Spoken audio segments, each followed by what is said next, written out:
Mesdames et messieurs, bonsoir et merci car vous êtes de plus en plus nombreux à nous suivre. Voici le flash. Terrible nouvelle pour Macron, la junte malienne et Wagner vont déployer 500 mercenaires russes au Mali.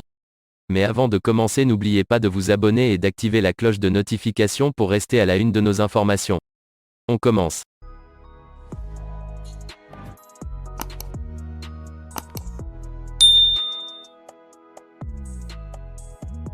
D'après le média d'investigation Africa Intelligence, la junte militaire malienne et la société russe Wagner ont pratiquement finalisé un accord pour déployer 500 soldats mercenaires russes sur le territoire malien où sont déjà déployées des forces occidentales dans le cadre de la lutte contre le terrorisme au Sahel. Le Mali déclare ouvertement la guerre à la France et se dit prêt à en assumer toutes les conséquences.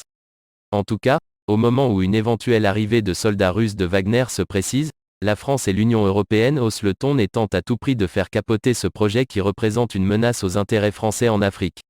Mais, à Bamako, la junte qui a évincé Ibrahim Boubacar Keïta du pouvoir en août 2020 semble déterminée à aller jusqu'au bout de son bras de fer avec Paris.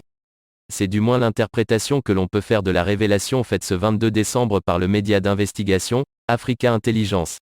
500 soldats russes seront déployés dans 10 localités du Mali. D'après cette source, le Mali et la société russe Wagner sont à deux doigts de finaliser un accord qui permettrait le déploiement de 500 soldats russes sur le sol malien. La source ajoute que les soldats de Wagner que Paris qualifie de « mercenaires » seront stationnés dans 10 localités du pays.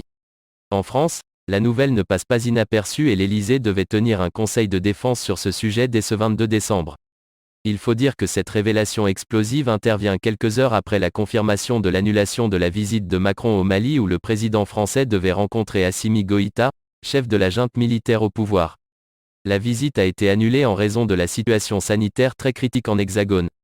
Washington hausse le ton. Il faut dire que ce contrat entre Bamako et Wagner risque de coûter très cher à la junte qui, ces dernières semaines, a été sèchement recadré par le gouvernement américain qui refuse catégoriquement de voir les soldats russes sur le sol malien. Nous sommes très inquiets par le possible déploiement de Wagner au Mali, avait prévenu le département d'État dans un communiqué daté du 15 décembre et consulté par. Les pays qui ont accueilli Wagner se retrouvent plus tard plus pauvres, plus faibles et moins en sécurité. La Libye, la République centrafricaine, l'Ukraine et la Syrie en sont un exemple. Dans ces pays, Wagner a provoqué des conflits et exacerbé l'insécurité et l'instabilité, causant la mort de soldats locaux et civils et sapant la souveraineté nationale, mettait en garde l'administration Biden. La France n'a pas encore réagi. Mais, il est évident que la réponse de Paris sera foudroyante. Eh bien les amis, c'est déjà la fin de notre petit flash d'infos. Mettez-nous un pouce bleu si le contenu vous a plu et à bientôt pour de nouvelles informations.